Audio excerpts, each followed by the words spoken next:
மீனம், பெரிய மாற்றம் வரப்போகுது. என்னங்க மாற்றம் வரப்போகுது? நாங்க பட்ட கஷ்டம் யாருமே பட்டிருக்க மாட்டாங்க. அவ்வளோ கஷ்டப்பட்டுட்டோம் அப்படிங்கிற மாதிரி உங்களோட தாட் ப்ராசஸ் இருக்கும். ஆக்சுவலா உண்மைதாங்க. நீங்க பட்ட கஷ்டம் உண்மைதான். ஆனா இந்த மாசத்துல இருந்து உங்களுக்கு நிறைய நன்மைகள் நடக்க போகுது. அது என்ன? என்ன மாதிரியான நன்மைகள் உங்களுக்கு நடக்க போகுது? அதை பத்தி தான் நான் இந்த வீடியோல கிளியரா எக்ஸ்பிளைன் பண்ணியிருக்கிறேன்.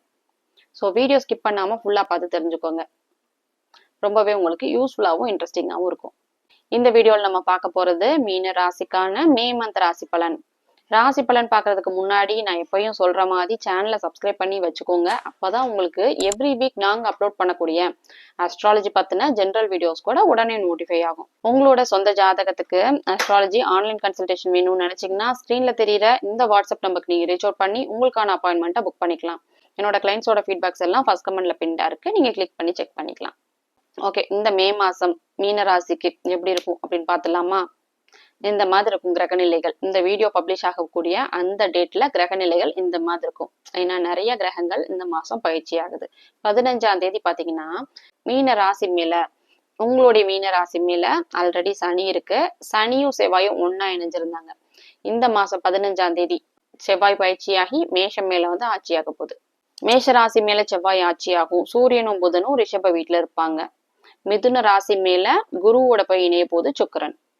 சோ மிதுன ராசி மேல 2 சுப கிரகங்கள் இருக்குங்க. கேது அப்படியேதான் இருக்கும் சிம்மத்துல, ராகு கும்பத்துல இருக்கும் குருவுடைய பார்வையில. சோ இந்த மாதிரி இருக்கும் கிரக நிலைகள். உங்க ராசி மேல 2 பாவ கிரகங்கள் இருந்துச்சு. நான் எப்பயுமே சொல்ற ஒரே ஒரு விஷயம் என்னன்னா, ராசிக்கு ராசிநாதனுக்கு எந்த ஒரு பாவ கிரகத்துடைய தொடர்பும் இருக்கக்கூடாது அப்படிங்கிறது தான். தனாதிபதி சூப்பரா இருக்கு, ஜீவனாதிபதி சூப்பரா இருக்கு, ஆனாலும் ராசிநாதன் பலவீனமா இருக்கும். ராசி நல்லா ஸ்ட்ராங்கா இருக்கணும்ல. சோ அதுதான் ஃபர்ஸ்ட். என்னதான் இருந்தாலும் பணம் வரணும், ஒரு பணம் வரணும், ஹெல்த் நல்லா இருக்கணும் அப்படின்னா ராசி நல்லா ஸ்ட்ராங்கா இருக்கணும். ராசி கெட்டு போயிருக்குனாலே அங்க ஏதோ ஒரு பிரச்சனை இருக்குன்னு அர்த்தம். உங்களுடைய ராசி மேல 2 பாவ கிரகங்கள் இருந்தனால இவ்வளவு பிரச்சனைகள் இருந்துச்சு உங்களுக்கு லாஸ்ட் மந்த். மீன ராசிக்காரங்க, அதுவும் ரேவதி நட்சத்திரக்காரங்க கடுமையான ஒரு ஸ்ட்ரெஸ்ல இருப்பீங்க. என்ன நடக்குதுன்னே உங்களுக்கு ஒரு க்ளூ இருக்காது. ஏன்னா ராசி மேல சனி இருக்கு, ஜென்ம சனி போயிட்டு இருக்கு. லாஸ்ட் மந்த் அது எல்லாத்தையும் இன்னும் அதிகப்படுத்துற மாதிரி செவ்வாயும் சேர்ந்து இருந்துச்சு. ஸோ ராசி மேல செவ்வாய் சனி 2 பேருமே இருந்தாங்க. அதனாலதான் உங்களுக்கு கடுமையான ஸ்ட்ரெஸ், சிக்னஸ், குழந்தைங்களால கஷ்டம், கணவன் மனைவி சம்பந்தப்பட்ட விஷயத்துல மன வருத்தம், செப்பரேஷன் மாதிரியான விஷயம் எல்லாம் கூட நடந்திருக்கும். எல்லாம் எப்ப சரியாகும் அப்படின்னு பாத்தீங்கன்னா, இந்த வீடியோ பப்ளிஷ் ஆகக்கூடிய அந்த நாள்ல இருந்து உங்களுக்கு கொஞ்சம் கொஞ்சமா பெட்டர் ஆகிறத பாப்பீங்க 15ஆம் தேதிக்கு அப்புறம். ராசிக்கு 2வது அதிபதி தனாதிபதினு சொல்லக்கூடிய செவ்வாய் தனஸ்தானத்திலேயே ஆட்சியா இருக்கனால நல்ல பணவரவு இருக்குங்க இந்த மாசம். தனம் வாக்கு குடும்பஸ்தானாதிபதி, குடும்பம் சம்பந்தப்பட்ட விஷயமா இருக்கட்டும், பணம் சம்பந்தப்பட்ட விஷயமா இருக்கட்டும், ரொம்பவே நல்லா இருக்கும். தனாதிபதி ஆட்சி ஆயிருக்கு, உச்சமாயிருக்கு அப்படின்னாலே நல்ல பணப்புழக்கம் இருக்கும் அந்த மாசம். தொழில் பண்றவங்களுக்கு எல்லாம் பாத்தீங்கன்னா நிறைய பணவரவு இருக்கும். 3வது இடத்துக்கு எந்த ஒரு சுப தொடர்பும் இல்லை. ஆனா 3வது அதிபதி சுக்கிரன் குருவோட இணைவுல இருக்கு. இளைய சகோதரனால ஆதாயம், இளைய சகோதரி, முக்கியமா சுக்கிரன் ஒரு பெண் கிரகம் இல்லையா, இளைய சகோதரியால ஆதாயம், இளைய சகோதரி சம்பந்தப்பட்ட சுப காரியங்களுக்காக நீங்க செலவு பண்றது, இந்த மாதிரியான விஷயங்கள்லாம் நடக்கும். ராசிக்கு 4வது இடத்துல 2 சுப கிரகங்கள் ஒன்னா சேர்ந்திருக்கனால வீடு வாகனம் சம்பந்தப்பட்ட விஷயங்கள்லாம் கூட நடக்குங்க. 4வது இடத்துல இருக்கக்கூடிய 2 சுப கிரகங்களும் உங்களுடைய ராசிக்கு தொழில் ஸ்தானத்தை தொடர்பு கொள்ளும். ஸோ தொழில் விருத்தி ரொம்பவே நல்லா இருக்கும். ராசிக்கு 5வது அதிபதினு சொல்லக்கூடிய சந்திரன் பாத்தீங்கன்னா தேய்பிர நிலைமையில போயிட்டு இருக்கு. குழந்தைகள் சார்ந்த விஷயத்துல கொஞ்சம் மன வருத்தங்கள் இருக்கும். அமாவாசை நிலைமையில போயிட்டு இருக்கு இல்லையா, தேய்பிரையில போயிட்டு இருக்கு. அமாவாசை முடிஞ்சதுக்கு அப்புறம் 16ஆம் தேதிக்கு அப்புறம் வளர்பிறை அடைஞ்சிரும். குழந்தைகள் சம்பந்தப்பட்ட விஷயத்துல 17ஆம் தேதிக்கு அப்புறம் நல்லா இருக்கும். ராசிக்கு 6வது அதிபதினு சொல்லக்கூடிய சூரியன் உச்சமா இருக்கு. அடுத்த மாசமும் நல்லாவே இருக்கும் வேலை சம்பந்தப்பட்ட விஷயங்கள் எல்லாம். அடுத்தது ராசிக்கு 7வது இடத்துக்கு எந்த ஒரு சுப கிரகத்தோட தொடர்பும் இல்லை. ஆனா 7வது அதிபதி நல்லா ஸ்ட்ராங்கா இருக்கு. திருமணம், காதல் சம்பந்தப்பட்ட விஷயங்கள் எல்லாமே நல்லா இருக்கும். 8வது அதிபதியும் நல்லா ஸ்ட்ராங்கா தாங்க இருக்கு. ஸோ வேலை சம்பந்தப்பட்ட விஷயம் இது எல்லாமே நல்லா இருக்கும். வெளிநாடு, வெளிநாட்டுல வேலை கிடைக்கிறது, வெளிநாடு சம்பந்தப்பட்ட விஷயம், இம்போர்ட் எக்ஸ்போர்ட், ஷேர் மார்க்கெட் மாதிரியான விஷயம், இது எல்லாமே ரொம்ப நல்லா இருக்கும். 8வது அதிபதி சுக்கிரன் நல்லா ஸ்ட்ராங்கா ஆட்சியா இருக்கு. அடுத்த மாசமும் குருவோட இணைவுல இருக்கும். ஸோ நிறைய நல்ல விஷயங்கள் எதிர்பார்க்கலாம். வெளிநாடு சம்பந்தப்பட்ட விஷயத்துல நிறைய நல்லது எதிர்பார்க்கலாம். அடுத்தது ராசிக்கு 9வது அதிபதினு சொல்லக்கூடிய செவ்வாய் தனஸ்தானத்துல ஸ்ட்ராங்கா இருக்கு, ஆட்சி ஆகி இருக்கு. ஸோ அப்பா மூலியமா பண வரவு, இந்த மாதிரியான விஷயம் இதெல்லாம் நடக்கும். பூர்வீகம் சார்ந்த விஷயம், பூர்வீகம் மூலியமா, அதாவது பூர்வீகத்துல ஏதாவது ப்ராப்பர்ட்டி பர்ச்சேஸ் பண்றது, விற்கிறது, இந்த மாதிரியான விஷயம் நடக்கும். பூர்வீகம் சம்பந்தப்பட்ட டிரான்சாக்ஷன்லாம் கூட இந்த மாசம் நடக்கும். அடுத்தது ராசிக்கு 10வது இடத்துக்கு 2 சுபகிரகங்கள் ஒன்னா சேர்ந்து தொடர்பு கொள்றாங்க. நிறைய நல்ல விஷயங்கள் எதிர்பார்க்கலாம். தொழில் சார்ந்த விஷயத்துல நிறைய நன்மைகள் எதிர்பார்க்கலாம். அடுத்தது ராசிக்கு 11, 12வது அதிபதி ரெண்டுமே சனிதான். மீன ராசிக்காரங்களுக்கு ஜென்ம சனி போயிட்டு இருந்தா கூட வெளிநாட்டுல இதுக்கு முன்னாடி இருந்த தடைகள் எல்லாம் உங்களுக்கு விலகிடும். ஏன்னா 12வது அதிபதி கடுமையா பாவத்தன்மையோட இருந்துச்சு. 12வது அதிபதி நல்லா ஸ்ட்ராங்கா தான் இருக்கு. செவ்வாயோட இனிவு இல்ல.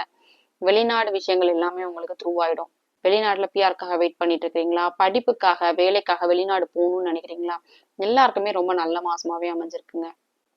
கொஞ்சம் பொறுமையா இருங்க. ஏன்னா என்னதான் ஜென்ம சனி போயிட்டு இருந்தா கூட ராசிநாதன் குரு வந்து உச்சமாக போகுது இல்லையா. நான் தமிழ்ல சொன்ன அந்த விஷயம் பெரிய மாற்றம் வரப்போகுது.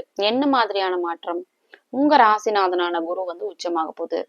உச்ச குருவுடைய பார்வை உங்களுடைய ராசிக்கு கிடைக்க போகுது.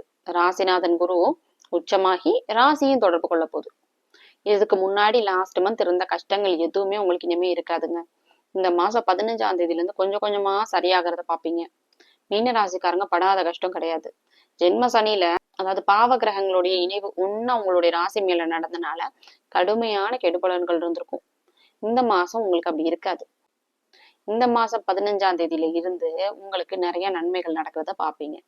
அது எல்லாத்தையும் கண்டினியூ பண்ற மாதிரிதான் உங்களுடைய ராசிநாதனான குருவும் உச்சமாக போகுது. ராசிக்கு சுப கிரகத்துடைய தொடர்பும் கிடைக்க போகுது. உச்ச குருவுடைய பார்வை கிடைக்கும் இல்லையா. சோ என்னதான் ஜென்ம சனி நடந்தா கூட ஜென்ம சனியுடைய அந்த தாக்கத்தை குறைக்கிற மாதிரி குருவுடைய பார்வை இருக்கும். ரொம்ப நாளா இந்த ஒரு விஷயத்துக்காக தான் நீங்க வெயிட் பண்ணிட்டு இருந்தீங்க. அது உங்களுக்கு சீக்கிரமே நடக்க போகுது. ஜூன் 2ஆம் தேதியில இருந்து உங்களுக்கு ஜென்ம சனியுடைய அந்த தாக்கம் கொஞ்சம் கம்மியா இருக்கும். அதுவும் முக்கியமா உத்திரட்டாதி நட்சத்திரக்காரங்களுக்கு இதுக்கு முன்னாடி பட்ட கஷ்டங்கள் எதுவுமே இல்லை. ரேவதி நட்சத்திரக்காரங்களுக்கு கொஞ்சம் கஷ்டங்கள் இருக்கிறது உண்மைதான். அதுவுமே குருவுடைய பார்வையினால ஓரளவுக்கு செட்டில் ஆயிடும். இந்த கோச்சார கிரக நிலைகள்ல உங்களுக்கு உங்க ராசிக்கு எப்படி இருக்கு அப்படின்னு பார்க்கும்போது, நீங்க என்ன லக்னம், உங்களுடைய லக்ன அதிபதி யாரு, உங்க லக்னாதிபதி இந்த கோச்சாரத்துல எந்த மாதிரியான நிலையில இருக்கிறாங்க, பாவ கிரகங்களுடைய தொடர்புல இருக்கிறாங்களா, சுப கிரகத்துடைய தொடர்புல இருக்குதா, லக்னம் லக்னாதிபதி ஸ்ட்ராங்கா இருக்குதா, அதையும் சேர்த்து பார்த்துதான் உங்களுக்கு என்ன நடக்கும் அப்படிங்கிறத சொல்ல முடியும்.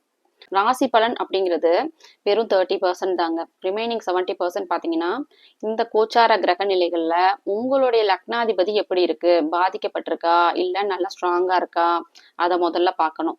அடுத்து உங்க வீட்டுல இருக்கக்கூடிய ஃபேமிலி மெம்பர்ஸோடைய ராசியும் நீங்க தெரிஞ்சுக்கணும்.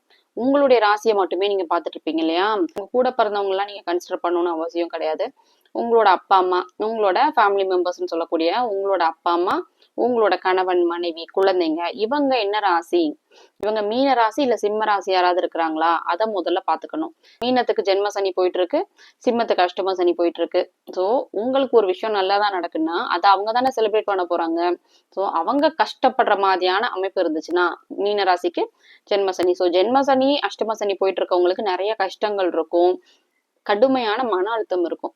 ஸோ அவங்க வீட்டில் யாராவது இருக்கிறாங்க, உங்க ஃபேமிலி மெம்பர்ஸா இருக்கிறாங்கன்னா உங்களுடைய சக்சஸ் ரேட் கொஞ்சம் கம்மியா இருக்கும். இல்லைன்னா உங்களுக்கு கிடைக்க வேண்டிய நல்ல விஷயம் கொஞ்சம் தள்ளி போகும். ஏன்னா அவங்களுக்கு ஒரு மாதிரி ஸ்ட்ரெஸ்ஸை கொடுக்கணும் அப்படிங்கிறதுக்காகவே உங்களுக்கு அந்த மாதிரி நடக்குது. அவங்களாலதான் உங்களுக்கு நடக்குதா அப்படின்னு கேட்டீங்கன்னா கிடையாது. உங்களுடைய சொந்த ஜாதகத்துல அதுக்கேற்ற மாதிரி தசா புத்தி போகும். இது 3வது பாயிண்ட், தசா புத்தி. நீங்க என்ன லக்னம், உங்களுக்கு என்ன தசா புத்தி போயிட்டு இருக்கு, யோக தசையா அவயோக தசையா, இந்த விஷயத்தையும் தெரிஞ்சுக்கணும். ஓவராலா ரொம்ப நல்ல மாசமாவே அமைஞ்சிருக்கு. 24, 25 அந்த தேதிகளை மட்டும் சந்திராஷ்டிரமம் நடக்கும். அப்ப மட்டும் கொஞ்சம் பார்த்து நடந்துக்கணும். முக்கிய முடிவுகளை எடுக்கக்கூடாது. புது அறிமுகங்களை தவிர்த்துறது நல்லது. நான் சொன்ன இந்த விஷயங்கள் எல்லாம் உங்களுக்கு ரெசனேட் ஆச்சுன்னா உங்களோட ஒப்பீனியன் எனக்கு கமெண்ட்ல சொல்லுங்க. உங்களோட சொந்த ஜாதகத்துக்கு அஸ்ட்ராலஜி ஆன்லைன் கன்சல்டேஷன் வேணும்னு நினைச்சீங்கன்னா ஸ்கிரீன்ல தெரியுற இந்த வாட்ஸ்அப் நம்பருக்கு நீங்க ரீச் அவுட் பண்ணி உங்களுக்கான அப்பாயின்மெண்ட்டை புக் பண்ணிக்கலாம். மற்ற ராசிக்கான ராசி பலன் வீடியோ லிங்க் ஃபர்ஸ்ட் கமெண்ட்ல பின்டா இருக்கு, நீங்க கிளிக் பண்ணி செக் பண்ணிக்கலாம்.